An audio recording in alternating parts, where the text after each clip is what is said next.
சாதாரண மனித அனுபவம் பிரியமானவர்களே. வல்லமையுள்ளவரை நீ உற்றுப்பார், உனக்கு வல்லமை கிடைக்கும்.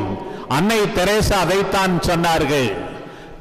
வல்லமையுள்ளவரின் பிரசன்னத்திலே நான் மணிக்கணக்காக நேரம் செலவழிக்கிறேன்.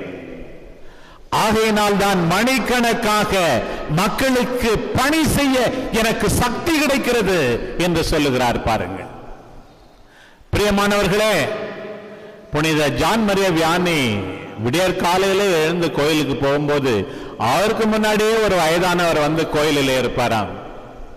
சரி, எனக்கு முன்னாடி நீங்க வந்து இங்க கோயில்ல என்னதான் செய்யறீங்க என்று கேட்கும் போது, நான் ஆண்டவரை பார்க்கிறேன், அவர் என்னை பார்க்கிறார். The law, I look at the Lord, the Lord is looking at me. பாருங்கள், நான் ஆண்டவரை பார்க்கிறேன், ஆண்டவர் என்னை பார்க்கிறார்.